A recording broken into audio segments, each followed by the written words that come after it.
ഞാൻ കണ്ടു, കേൾക്കുകയും ചെയ്തു. ഇനി മുതൽ നിന്റെ മനസ്സിലുള്ളതും നീ കഴുത്തിലണിഞ്ഞിരിക്കുന്നതും എന്റെ മുന്നിൽ നിന്ന് മറയ്ക്കാൻ നോക്കണമെന്നില്ല. കഷ്ടം, എന്റെ താലി കഴുത്തിലണിഞ്ഞുകൊണ്ടാണല്ലോ നീ ഇത്രയും കാലം എന്റെ പ്രണയത്തെ എതിർത്തത്. കൊള്ളാം, എനിക്കിഷ്ടപ്പെട്ടു. നീ മനസ്സുകൊണ്ട് ഇത്രയും കാലം എന്റെ ഭാര്യയായിട്ട് ജീവിക്കായിരുന്നുവെന്ന് ഇന്നാ എനിക്ക് മനസ്സിലായത്. ഏതായാലും എന്റെ ഭാര്യയുടെ കഴുത്തിൽ ഞാൻ ജീവിച്ചിരിക്കുമ്പോൾ മറ്റൊരുത്തന്റെ താലി ഏറുന്നത് എനിക്ക് സഹിക്കാൻ പറ്റില്ല. കാരണം നീ ഇല്ലാത്തൊരു ജീവിതം എനിക്ക് സങ്കല്പിക്കാൻ പോലും പറ്റില്ല കല്യാണി. നീ പറഞ്ഞതുപോലെ എന്നെയും നിന്നെയും ദൈവം ചേർത്ത് വെച്ചതാ ഈ താലിയിലൂടെ. ഓർമ്മയുണ്ടല്ലോ, ഈ താലി ഊരി മാറ്റാൻ നോക്കുമ്പോഴൊക്കെ എനിക്ക് ആപത്ത് വരുന്നുവെന്ന് നീ തന്നെ പറഞ്ഞത് അനുഭവത്തിലൂടെ. അങ്ങനെയാണെങ്കിൽ നാളെ അങ്ങനെ ഒരു ആപത്ത് വരാതിരിക്കില്ല.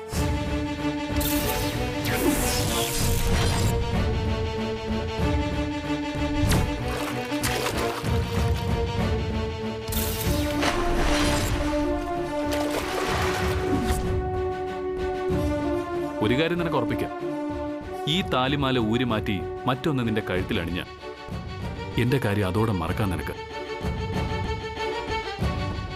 മരിച്ചു മറക്കുന്ന മറവി.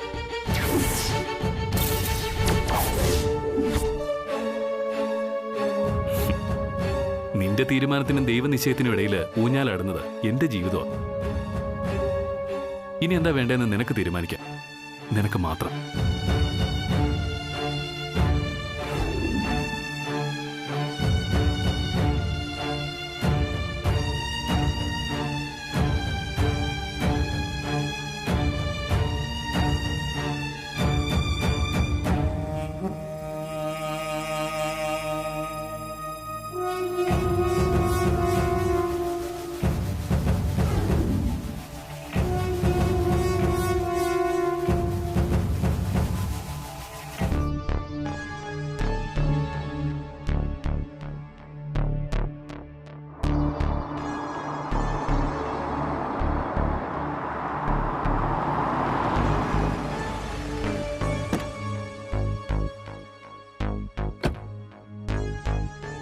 എന്താ അരവിന്ദേ, എന്താ കാര്യം? നീ എന്തിനാ ഈ അതിരാവിലെ എന്നെ വിളിച്ചു വരുത്തിയത്? എന്തെങ്കിലും പ്രശ്നമുണ്ടോ? പ്രശ്നമല്ലേ ഉള്ളൂ. ഇന്നലെ കിടന്നിട്ട് എനിക്ക് ഉറക്കം വന്നതേ ഇല്ല. എപ്പോഴും ഞാൻ പുറത്തിറങ്ങി നോക്കിയപ്പോ ബ്രോ ഇതേ ആ വരാന്തയിലൂടെ തേരാപ്പാര നടക്കുക. ഉറങ്ങിയിട്ടില്ല. ഇനിയിപ്പം മണിക്കൂറുകൾ മാത്രമല്ലേ ഉള്ളൂ കല്യാണത്തിന്. സുബോണൻ അറിയാലോ, ബ്രോ ആഗ്രഹിച്ച ഒന്നും നടക്കാതിരുന്നിട്ടില്ല ഇതുവരെ. അതുകൊണ്ട് തന്നെ നഷ്ടപ്പെടലിന്റെ വേദന ഇതുവരെ അനുഭവിക്കാത്ത ബ്രോയ്ക്ക് ഈ കല്യാണിയുടെ നഷ്ടം ഒരിക്കലും താങ്ങാനും കഴിയില്ല. ഇന്നലെ ഉറങ്ങിയിട്ടില്ലെങ്കിൽ നാളെ ചിലപ്പോൾ ഭ്രാന്താവും. അതാണ് എന്റെ പേടി. അതെ, ഇന്നലെ രാത്രി നമ്മൾ ഇവിടുന്ന് പിരിഞ്ഞ ശേഷം ഞാൻ ആനന്ദിനെ വിളിച്ചിരുന്നു. എന്തോ എന്റെ ചോദ്യങ്ങൾക്ക് വെറുതെ മറുപടി പറഞ്ഞെന്ന് വരുത്തി അവൻ ഫോൺ കട്ട് ചെയ്യായിരുന്നു. അവൻ ആകെ തകർന്നിരിക്കുക. ബിസിനസ് മാത്രം ലഹരിയായിരുന്ന അവൻ ഇപ്പോ കമ്പനിയിൽ നിന്ന് ലീവ് എടുത്ത് നിൽക്കുന്ന പോലും കല്യാണിക്ക് വേണ്ടിയാ. കറക്റ്റ്. കല്യാണി കല്യാണത്തിന് സമ്മതിച്ച ദിവസം ബ്രോയുടെ അവസ്ഥ സുബ്ബണ്ണനും കണ്ടതല്ലേ. ഇതുവരെ മദ്യപിക്കാത്ത ബ്രോ മദ്യപിച്ച് ലെക്ക് കെട്ട് വന്നു. എനിക്ക് തീർച്ചയായും ബ്രോയ്ക്ക് കല്യാണി നഷ്ടപ്പെട്ട എനിക്കെന്റെ ബ്രോയെ നഷ്ടപ്പെടും. അതുകൊണ്ട് ഈ കല്യാണം മുടങ്ങിയേ തീരൂ. മുടക്കണം നമുക്ക്. അറിയാം, പക്ഷേ അതിനെന്താ ഒരു വഴി? എത്ര ആലോചിച്ചിട്ടും എനിക്ക് ഒരു പിടുത്തം കിട്ടുന്നില്ലല്ലോ.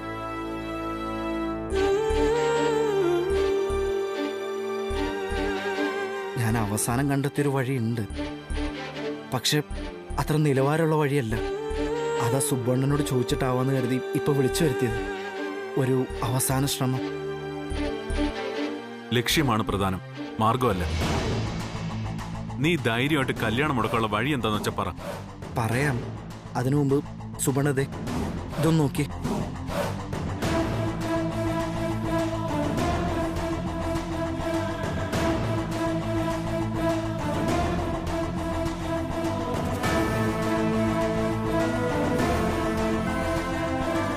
ഇത് നമ്മളെന്ന ഒരു രസത്തിനെടുത്ത് വെച്ച വീഡിയോ അല്ലേ, ആനന്ദിനെ കളിയാക്കാൻ?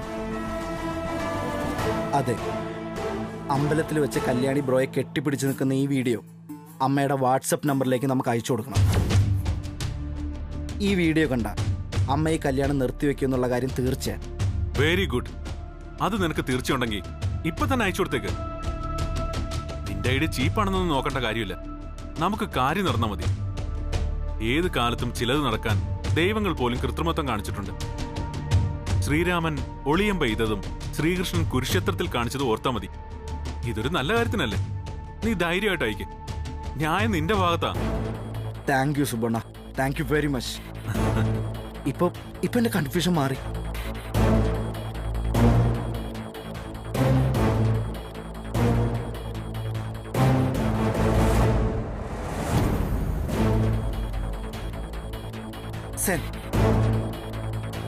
ഇനി കല്യാണ മണ്ഡപത്തിൽ നടക്കാൻ പോകുന്നത് മംഗളവാദി ആവില്ല. തൃച്ചംബര തകിലാണ്ടേശ്വരിയുടെ താണ്ഡവ നൃത്തമായിരിക്കും. സുബണ്ണം കണ്ടോ?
അത് പിന്നെ നീ എന്താ ഇവിടെ വന്ന് നിൽക്കുന്നേ?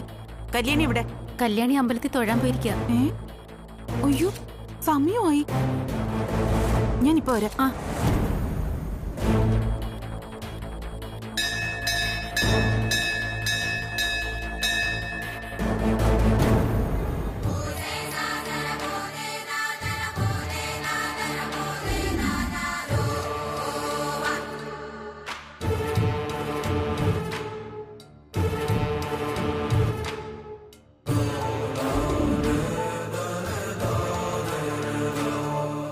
ദേവി, ഒരു പെണ്ണിന്റെ ഏറ്റവും വലിയ നിസ്സഹായാവസ്ഥ ഇഷ്ടമില്ലാത്ത ഒരാളിനോടൊപ്പം ജീവിക്കുന്നത് മാത്രമല്ല, മനസ്സിലൊരാളെ പ്രതിഷ്ഠിച്ച് മറ്റൊരാളുടെ മുന്നിൽ താലി കെട്ടാൻ ഇരുന്നു കൊടുക്കുന്നത് കൂടിയാ.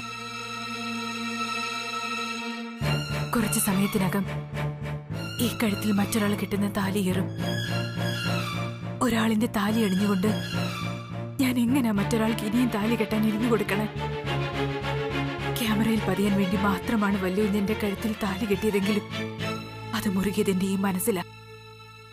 പക്ഷേ ഇന്നിത് ഊരി മാറ്റിയേ മതിയാവും. വല്യുവിന് കെട്ടിയ ഈ താലി ഊരി ഞാൻ ഈ ഭണ്ഡാരത്തിലിടാൻ പോവാ. അറിയാലോ, ഞാൻ എപ്പോഴൊക്കെ ഇത് ഊരി മാറ്റിയിട്ടുണ്ടോ അപ്പോഴൊക്കെ വല്യുവിന് ഓരോരോ ആപത്ത് വരികയായിരുന്നു. അതുകൊണ്ട് വല്യുവിനെ ഇനി നീ വേണം കാക്കാൻ.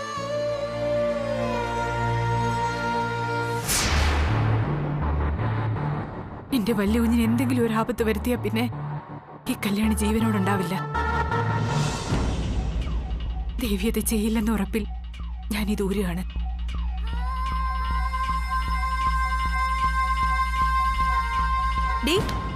വാ ഇങ്ങോട്ട്, ഇങ്ങോട്ട് വാ.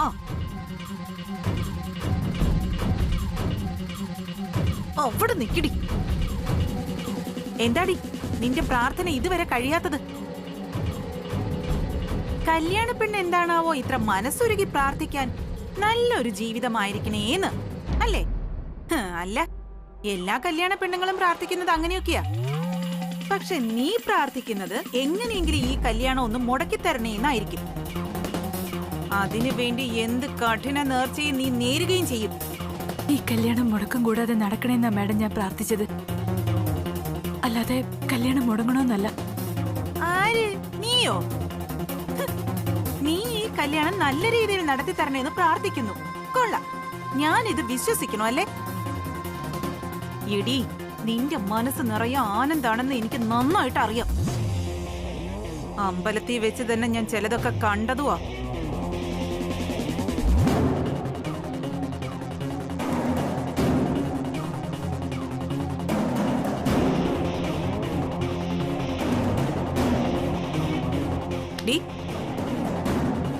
എന്താടി ഇപ്പൊ വായില് നാക്കില്ലേ നിനക്ക്? നീ ഒന്നാന്തരം ഒരു പഠിച്ച കള്ളിയാ. ആനന്ദിനെ മനസ്സിൽ കൊണ്ട് നടന്നിട്ട് അഖിലാണ്ടേശ്വരിയുടെ പ്രീതി കിട്ടാൻ ചന്ദ്രനുമായിട്ടുള്ള കല്യാണം നടത്തി തരണമെന്ന് നീ ഒരു വരം വാങ്ങിച്ചു. എന്നിട്ടിപ്പോ അതേ കല്യാണം എങ്ങനെയെങ്കിലും മുടക്കിത്തരണമെന്ന് മനസ്സൊരുക്കി പ്രാർത്ഥിക്കുന്നു. സമ്മതിക്കണം നിന്റെ ബുദ്ധി. ഈ കല്യാണം എങ്ങനെയെങ്കിലും ഒന്ന് നടന്നു കിട്ടണമെന്നുള്ള ചിന്ത മാത്രം എനിക്ക്. ദേവി, ഇത് മാഡം എന്നൊന്ന് വിശ്വസിക്കണം. അയ്യോ, വേണ്ട വേണ്ട, മതിയേ, നിർത്ത്. നീ വെറുതെ സീനിട്ട് സെന്റി അടിച്ച് മുഖം വാട്ടണ്ട. ഏത് വിശ്വസിക്കണം ഏത് വിശ്വസിക്കണ്ടെന്നൊക്കെ എനിക്ക് നന്നായിട്ട് അറിയാം. ഇപ്പൊ തൽക്കാലം അഖിലാണ്ടേശ്വരി എഴുന്നള്ളും മുന്നേ പോയി റെഡിയാവാൻ നോക്ക്.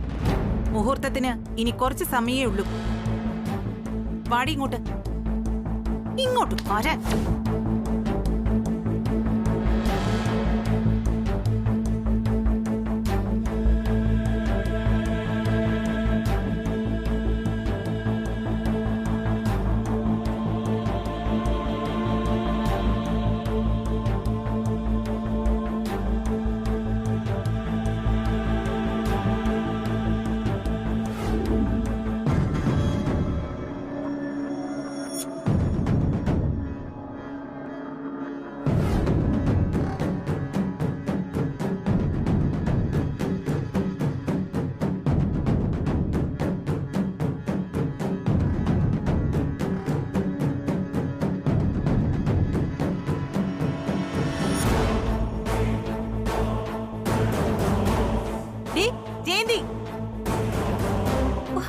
എന്തെങ്കിലും കഴിക്കാനെടുത്ത് അപ്പ വിളി തുടങ്ങും.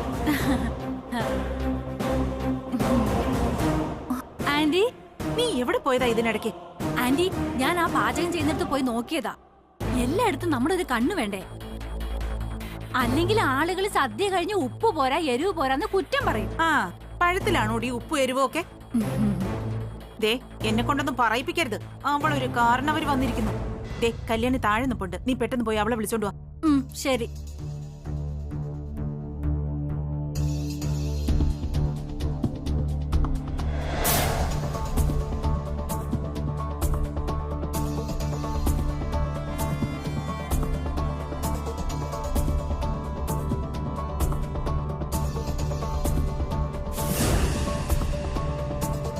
കല്യാണി വാ.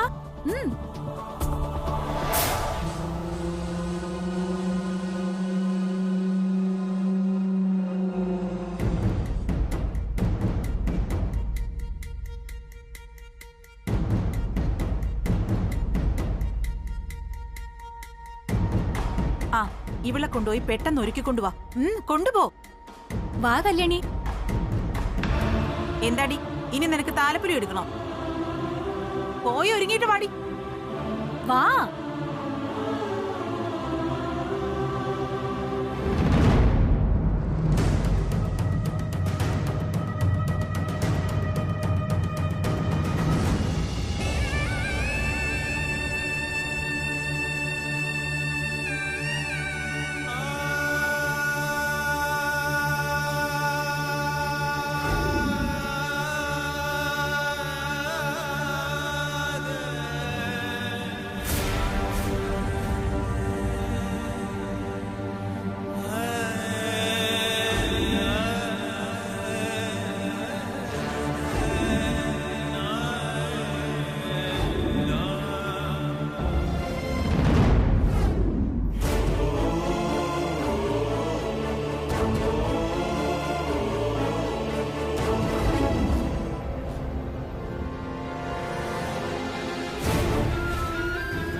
ഹലോ ഹലോ ആ ഏയ് വേണ്ട ഭായ്, ഞാൻ കുറച്ച് തിരക്കില്ല.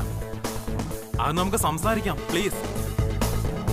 ആ ഞാൻ തിരക്ക് കഴിഞ്ഞിട്ട് അങ്ങോട്ട് വരാം. ഞാൻ പറയുന്നത് വേണ്ട വേണ്ട, ഇപ്പൊ ഇങ്ങോട്ട് വരണ്ട. Hello hello hello bhai, hello. ഞാൻ പറയുന്നത് വേണ്ട വേണ്ട, ഇപ്പൊ ഇങ്ങോട്ട് വരണ്ട. Hello hello hello bhai, hello.